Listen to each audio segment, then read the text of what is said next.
The venture capital market is more risk averse actually for investments, and also there is like a lack of liquidity in the market because most investors have, let's say, real estate, crypto, lots of investments. Real estate at the moment is actually attracting cash flow. Most of it is partly funded by loans. What you do now, you need more money to support your real estate business, so you have less liquidity for your startups, and it's like a pretty difficult situation at the moment. But we see the light at the end of the tunnel is getting bigger, so we hope we're getting out of this situation in not just in Austria, in Europe very soon.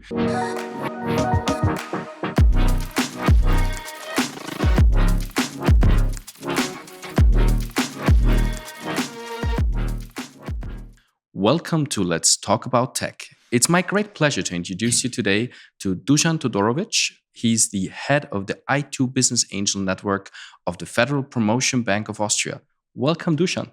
Hi, welcome, Berthold, and thank you very, very much for the invitation. I'm looking towards an amazing talk about tech. It's always great to have you, especially because you have a great story to tell, right? Careers are not always linear. And in your case, you had many jobs, you had businesses you ran, and nothing in your early career actually was related to the business angel and venture finance space. How did you end up in this environment, and what did you do before? Very good question. Actually, I learned the word startup for the first time. I think it was 7 years ago. I didn't know what startups actually have been before. I was always talking about the creative, wild IT software people. And so actually where I started, I was pretty long in charge of 100 plus people's team and market research. Then I got bored by market research. It was at the age of, I guess, 15 I started there. At 18 I was running the team. At 22 I was bored, and then say, okay, let's run a marketing agency, which I've built up from, let's say, between 1.5 people when I started, almost dead, the company. And yeah, I left it 6 years later with lots of prizes we won and awards, and 25 people in the company. But I've realized actually doing just working for the money, and that's really crazy. I'm in venture business, is not making me happy. I have a helper syndrome, and I want to do something reasonable, something useful for society. So I switched from marketing as high-speed branch into elderly care. And I became an elderly care home director, say 120 employees, 150 people living there. And that was like a massive impact into my life. It was the hardest job I ever did, not in terms of money, but in terms of you make a wrong decision. People, best case, get pain, worst case, they die. It's much a heavier decision than you decide on $1 million you invest or you not invest. And so I realized there, well, what I want to do is actually help people, but innovation, elderly care is a very, very rigid business. And I was, again, getting bored. So said, okay, what shall we do? And by chance, I just read the newspapers, and they were looking for a network manager for startups and corporates and investors. I said, cool, they're paying money for me, which I'm doing anyway all the time outside, just by sitting in a bar, connecting people. And so that came, so I changed to Austria Wirtschaft Service. Started small, and now I'm running the two largest networks at the Austria Wirtschaft Service, both our industry startup net, so it's like Parship for startups and corporates. Co-Parship will not sue me for that. And as well, the largest business angel network in Austria, matching service since 1997 in business. 450 entities, 570 investors, which are connected to us and getting deal flow by us. So that's how I actually dropped in here. And yeah, I've read the word startup very few days before I actually went to this meeting to talk about the job. So, okay. So for the interview, you prepared just a few days. Yeah, I read about startup. I said, cool. And now you can't get me out of this business. Okay, but in your entrepreneurial journey, you actually skipped one component. I know you're a metalhead as well. Yeah. And there is an event format. So you had a night job also with Addicted to Rock. I said agencies. I didn't want to talk about my dark side of life.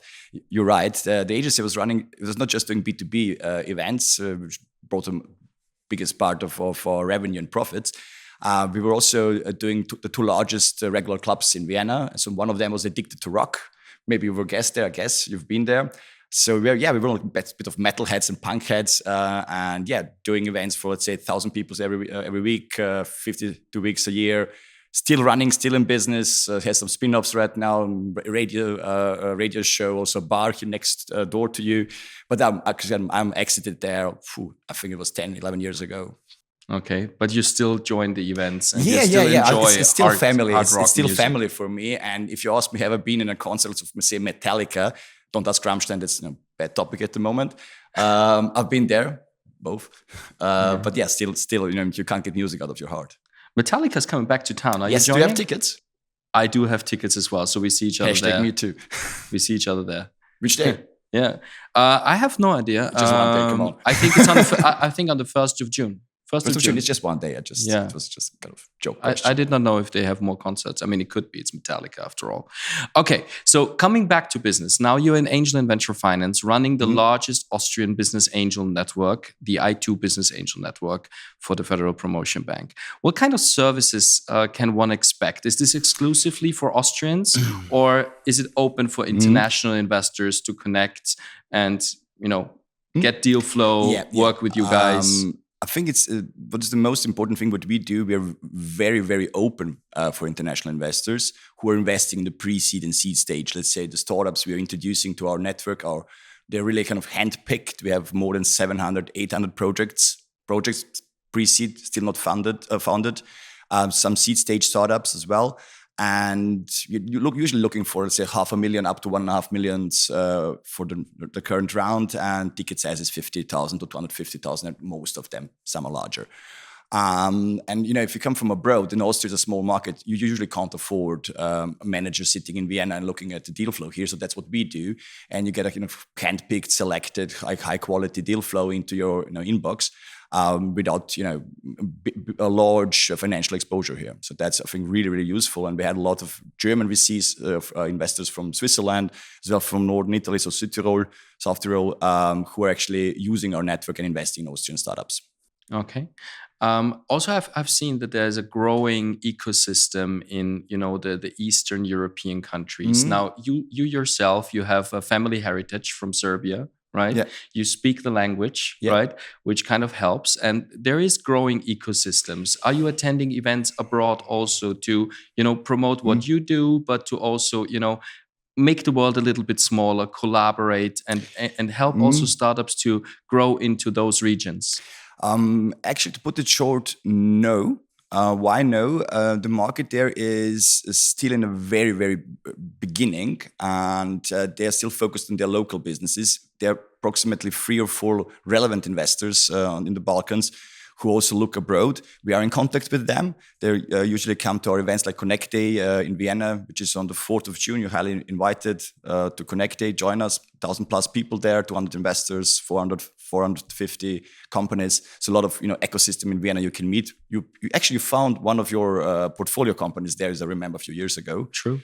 So they're really connected, but still is like the funding we're looking in Austria, the burn rates or actually the amount of funding you need for the next growth stage, and the figures they used to invest in, let's say, Serbia, is like divide through 10. So while we have tickets at, let's say, 100,000, 200,000 euros here, they usually do 10,000 to 30,000, which we can't do that in Austria. We have different markets and different cost structure, especially. But I think things will change. Yeah, I see that. I think the markets are still growing. I had a very fun interview with a Polish VC just the other day, and he told me he's focused on investing in CEE. Now, unfortunately, even though some parts of Poland are much more Western than Vienna. Than Vienna, right? He explained me that Austria is not a CEE country he's allowed to invest in, which is a little bit awkward because we're the gate to this Eastern Europe still. And in Austria. said that the Balkans start actually at the Rennweg in Vienna. So for me, I'm living in Vienna because it's part of the Balkans, and this is what's amazing about Vienna for business or tech companies as well, is that you are directly connected by train, by car, by airplane to, let's say, Belgrade. You're in 1 hour there. So the connection to the Balkans is historical. So there are a lot of also familiar chains between these countries. So if you plan to do Balkans for whatever reason, your business, Vienna is a great hub to start. But same is also for Germany and Switzerland. Austria is in the fucking middle of Europe. Don't peep that. So, and on the startup side, you only promote Austrian startups or any startups that have an Austrian entity and is maybe linked through the GIN programs, so the Global Incubators Network, and others. Because I've seen that there's foreign entrepreneurs also doing more business lately in Austria than before. True that. So when we look at the investors, what we said before, like they are international, but as we are a governmentally funded program actually by the end, and we have no financial interest in the deals. So we're really doing it for the Austrian startup ecosystem, what we're doing. We are focused on Austrian startups, which means exactly they have an entity in Austria, or it's when we talk about Global Incubator Network and our incoming programs where we try to attract Asian startups, for example, or Israeli startups to establish a business in Vienna. In that case, yes. But also if there is like a connection via a business angel and there is, let's say, we see there's like what's called Absicht in English, like the intention to come to Austria and establish a business here, then yes, then we're also supporting these startups. Great. So it's about deal flow and matching. Exactly. Right? It's about networking events, and it's also about grants to leverage your investments locally. That's what I want to add on that. Is like we're just talking about our matching sales, our network, which is like really a cool thing. Of the 60 startups we introduce each year, out of the 700 we look at, let's say 15 to 20, depending on the year, get the funding from one of our investors from the network, or more than one of our investors. But once invested, and this is less for the startup phase, it's more for the scaling up phase. So when there are revenues, when you can actually show that you can repay loans, and then we have an instrument called doubling equity or leveraging equity.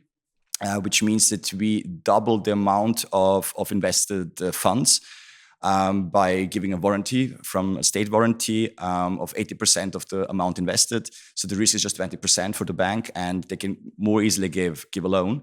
I think a few of your companies also use that for really hyper scaling afterwards.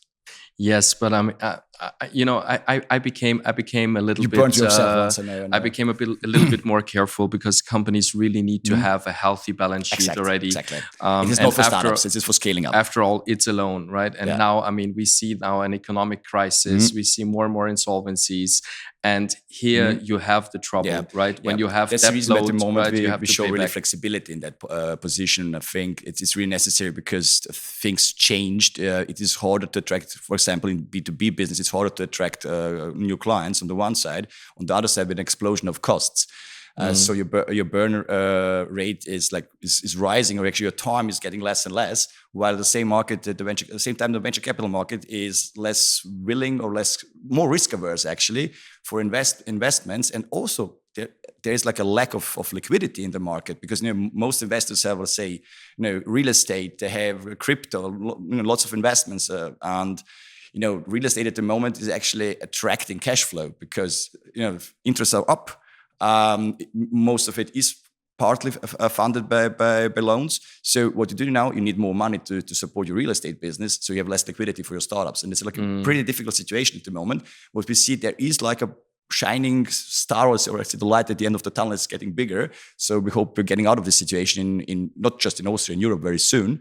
And that's also the reason why we did some, let's say, new programs to support early stage pre-seed and seed investments by almost doubling business angel money through an instrument called Startup Invest, where we actually working as a co-investor but without voice. So we're just actually checking on the investors, and once checked, they receive money from us. So we took approximately 90 million euros that will start investing this year via 3 consortia in Austria who actually had a positive application and get a yes from our investment committee. So if I apply and say I want to have 1 million I want to spend in the next 2 to 3 years, you would give me the budget and you would basically automatically co-invest with me, similar to the European Investment Bank's vehicle for European angels. But we're trying to do it less, with a little bit less bureaucracy, more efficient if possible. We have a bit different legal situation in Austria we can use. But yes, by then it's what we're doing. We're co-investing, but we're not interfering in any way because we are the state. So we do not interfere in market decisions, which means invest, divest, exit, whatever you're doing. We are actually just, we checked you. We believe that you're a good investor and so you will get the money from us. But please do your market business. Don't ask us. Okay. And if a business angel then ends up making you money with a great exit, what does the business angel have out of it? Oh, there's a carry on the government they're money. getting a 20% carry, and that's actually 20% carry deal by deal. So if they fuck up, let's say 2 investments and one really is a moonshot, then amazing. The 2 are forgotten, and just the one we're kind of giving the full carry of 20%. So it's pretty interesting for business angels. Very it's nice. not like with funds, where you have actually the whole portfolio in view.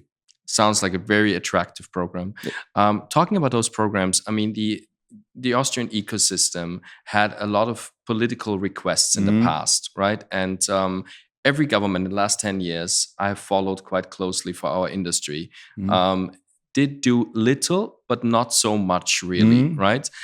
Where do you see pitfalls? Where do you see challenges for the Austrian market? Do you get yourself involved in those discussions or suggestions that would make sense to make the ecosystem more attractive, to mobilize more money? Put lots of questions. I try to, do one by one. For the very beginning, Austria is known for stability. For hundreds of years, we have a bureaucratic system that works. And so we have a working state system. Many countries around us do not have in that way as we do. And stability on the one side means that changes happen a bit slower. I've been before said in the elderly care business, and their changes they're talking and doing right now, they started discussing 30 years ago. So if you take that as very slow, I can tell you the changes that happen in the venture capital policy making, they actually came much, much faster. It's just that, the investing side, the angels, you are super speedy. And from your perspective, a 5-year change in policy is like, it's eternity. But for a system like the state, it is actually pretty fast, and they did great things. I think with the flex cap now, where you have you can do a proper employee participation in shares. Maybe there's still screws to improve. You can still do something better on that, but that's a really big thing now. As well as lots of talks that are happening now around taxation or actually supporting risk capital. So there's lots of things happening or happened, but rather be stable and have a stable system, a stable society than being in an absolute everything is allowed, but then everything breaks down. So you're what you want. For me, myself, or actually with Austrian Virtual Service, we are no policymakers. So we do not mix into policy making at all. We are simply, we're those who are implementing these instruments policymakers decided to. So, we're not biting the hands that's feeding us, but I think, lots of good things were done. I think also on the ecosystem building side, the state invests lots of money, not just directly into, let's say like subsidies for deep tech or pre-seed subsidies we have in Austrian Virtual Service, but also in building ecosystems, providing the people with the right events they can connect, providing them with education and so on, which I think is one of the things that make Austria amazing to land and start here doing your business, because there is a lot of, let's say, free money you can get especially if you're deep tech or tech-oriented company. I think there is no country, maybe Sweden, who have a better pre-seed and seed stage, state-funded kind of subsidy situation where you can just get money for free. But I mean, as you mentioned, Sweden, right? In Sweden, growth money comes quite different than in other ecosystems in Europe. In Sweden, it's quite popular to actually, instead of a Series A or Series B, go and list stock on the venture segment of the stock exchange. So First North, for example, known for biotech, life science, etc., has a lot of growth stage companies that actually get listed, similar to the German stock exchange, where they have a segment called Scale. Now, we have tried this in Austria with the Austrian exchange, right? But here it did not work. Like, what is hindering us of getting this liquidity, those institutionals and those traders to also invest in this? Because we're lacking venture funds after all, right? We don't have enough growth money, and we're exporters of tech and innovation, right? True that, but also was always an exporter of tech and innovation. I don't know, we have niche market leaders we call hidden champions in Austria. I don't know in how many market niches we are on place 1 or 2 worldwide. Usually you don't know that because Austria is really hidden champions. We are in the technology behind the product. If I tell you the space shuttle was flying to it was called to the atmosphere wrong. What's it called? In Weltall. Stratosphere? In Weltall, like a word. Or in space. In space, thank you very much. So they were flying into space by using TT-Tech technology, which was built in there. Nobody knows that. And TT-Tech is, we call it a huge scale-up at the moment. It's a tech company hidden in so many products, including Boeing. So yeah, on the one side. On the other side, yes, you're really right that the topic of our stock exchange at the moment, from my perspective, is and I think it's not still the institutions, the big money things, is also that the family offices, usually organized in foundations in Austria, have a legal situation which really makes it difficult to invest in high risk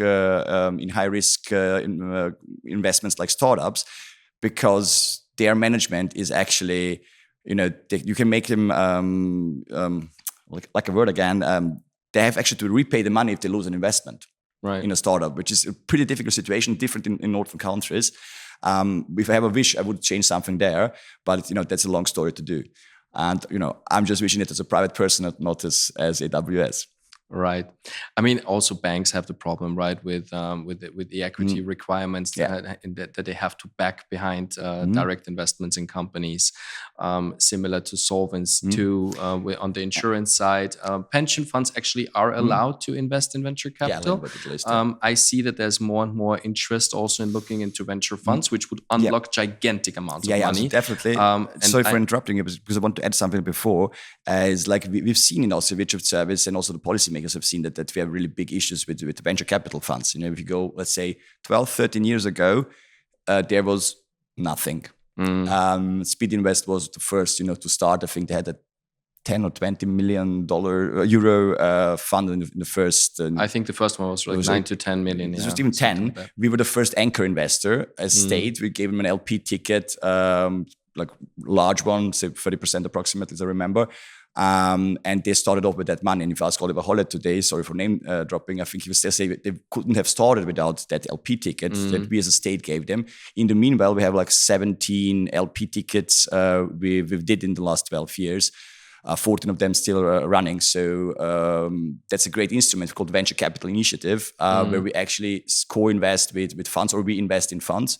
The two different ways of doing it, co-investing, but also giving them money for Austrian investments. But yeah, this is what we've seen, and I think you can leverage it even more.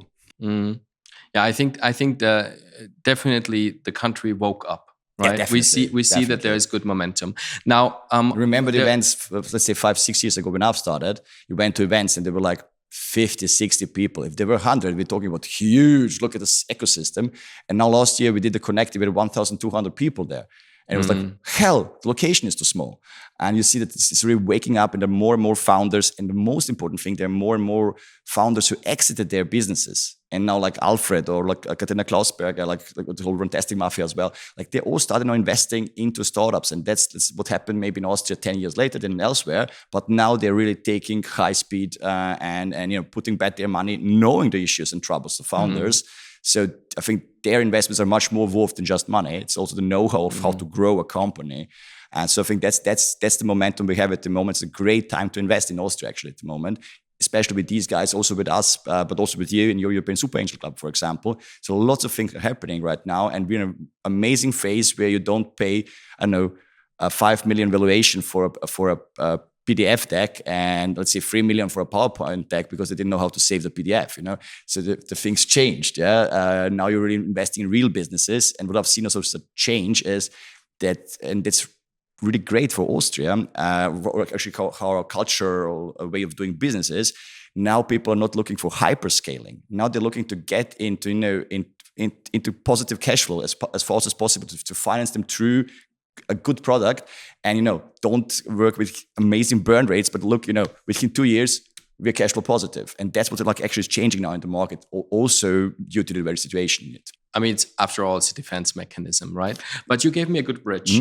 Talking about events, 10 years ago, it was actually us and your colleague that ran IQ Yeah. Business Angels before, Bernd Litzka.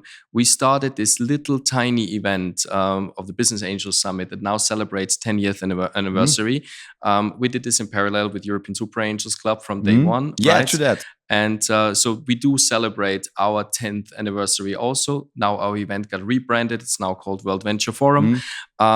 And we're super excited about this first week of July in Kitzbühel, where the full week will host international investors from around the globe. Today, I can say it will be around 30 different countries, right? That will be present.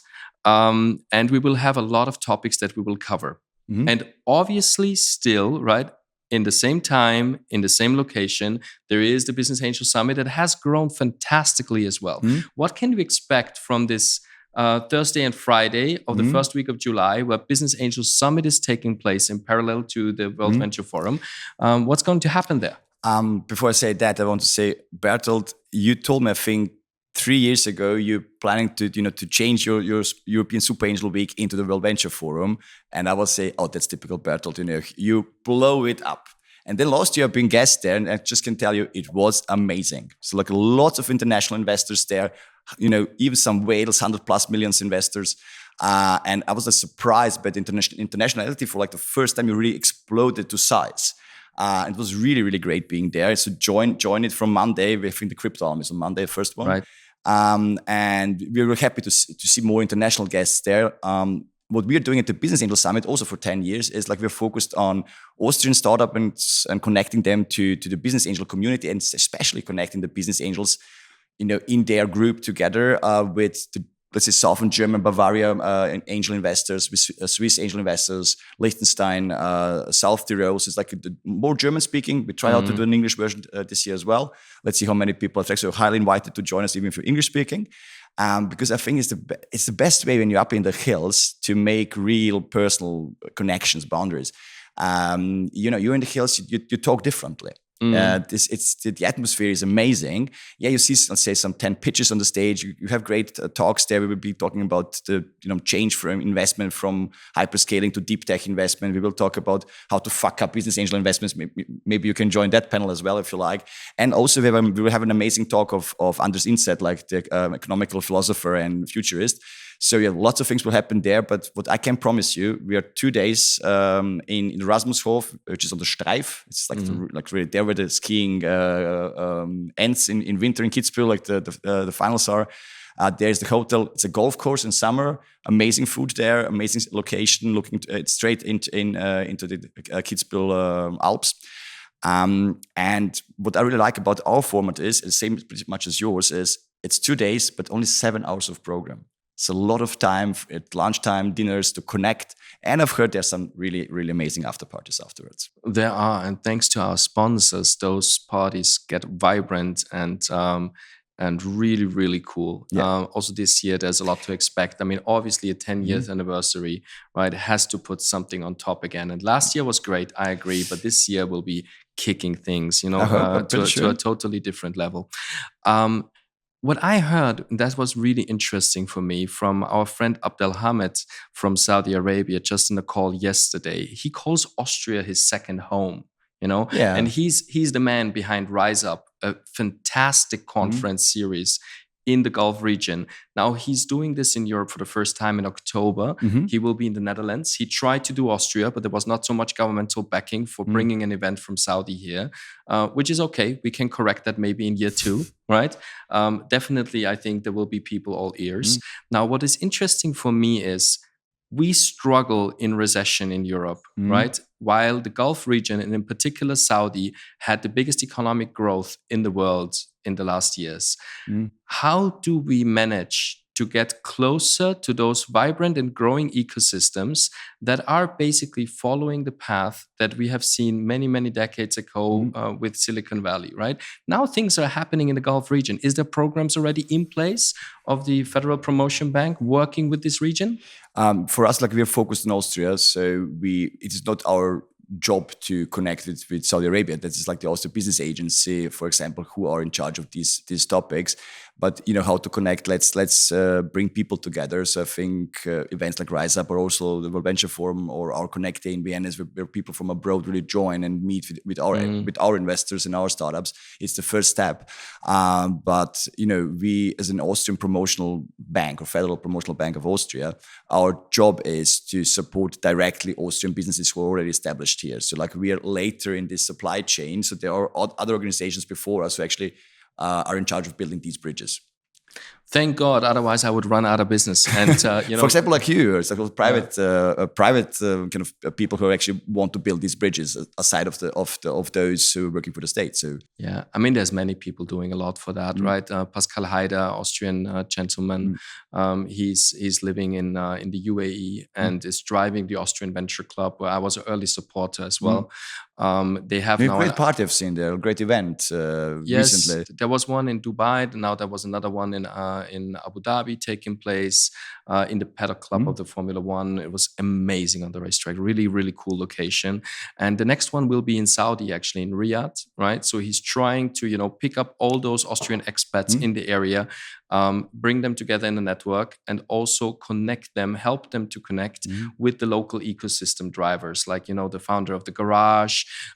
We have spoken with the CEO of Saudi Arabia Holding, very interesting gentleman. Are they invited to World Venture Forum? I hope they are. Of course. Next to Japan, the Gulf region is our focus area. In Japan, we have two supporters, John Kochiro Moriwaka, who was also here on the podcast just a couple of weeks ago. The video is online in our channel. Press here. Yeah, we have Christian Schmitz, is a German gentleman living 20 years in Japan, supporting us extremely well there. And we are ambassadors also of Sushi Tech in Tokyo. Now, why I'm explaining this is Austria, as a small country, right, needs to always be connected internationally, because as an ecosystem or as an economy alone, right, this would not work. And this is the reason why we have those hidden champions. Now, you have seen a lot in your 5 years. You have seen success factors, you have seen failure factors. Obviously, business angels have successful exits and sometimes write-offs. I had myself as well.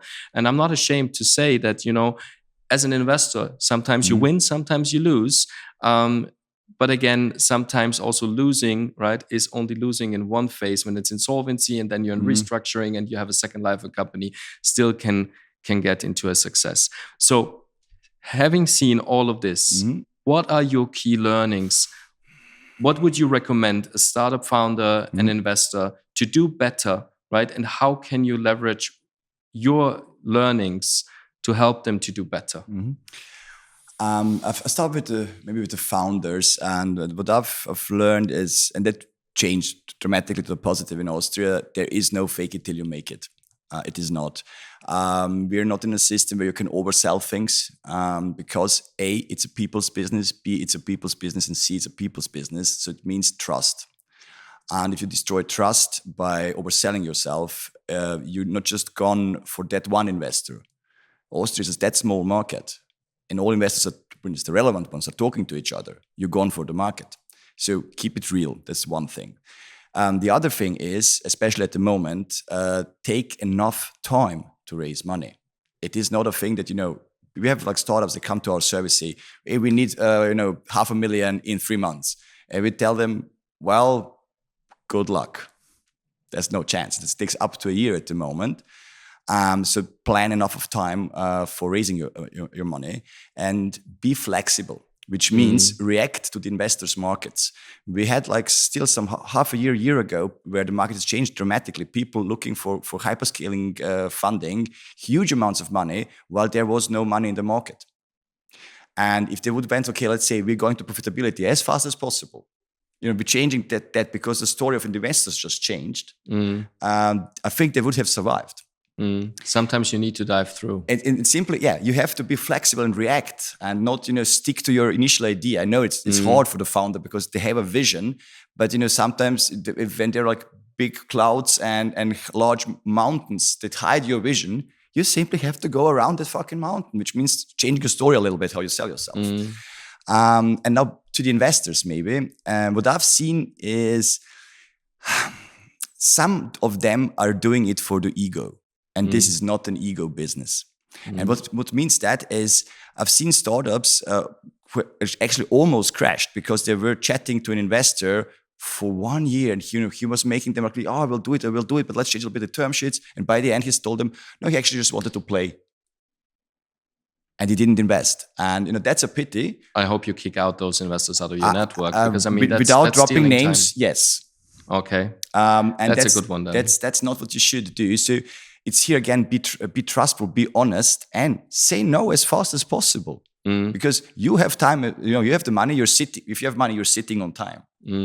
They don't have money. They're not sitting on time. I think what's really important is when you say no, say why you really say no, and don't say no to be politely with an argument that doesn't make sense. Give them a feedback. Feedback. And if you say, well, that's actually a great idea, and many of these startups, they don't fit your investment focus. Most of them will not fit your investment focus. But tell them, look, it's cool what you're doing, but I don't know, I think Berthold or I don't know, Nikki or whoever is the right guy to talk to. I'll make you a warm introduction. So help them with the next step. Right. Or with a qualified feedback. So that's what I really wish from the investors. Do that. And also what I wish from them is, especially for the male people, find your female co-investors. We need more or different perspectives in the boards to make better teams, better products by the end. So, and get this. There's lots of money, female money, which is simply not used for startups. And it's the easiest way of getting more liquidity into the market if you attract a whole new group of investors who's at the moment around 10 to 13% in Europe for female investors. So you did a statistic as well, we did them as well. So it's actually nothing. Imagine it would be 30% of them. I think diversity goes farther than just gender, right? It's culture, it's age, it's also maybe religious beliefs, right? There's many different aspects that feed this diversity that you could put into boards, right? And it will really help you. You have more experienced people that are maybe less techy, but then you have younger ones that are extremely techy, but they lack the experience, different cultures and different areas in the world where people have worked. This is contributing valuable knowledge. I'm afraid we ran out of time. Oh my God. It was really, really interesting speaking with you, Dusan. I hope you had some really good learnings for yourselves.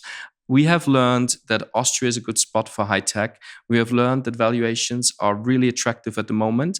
We have learned that I2 Angel Network could connect you through the Federal Promotion Bank in addition to public grants if you do investments here.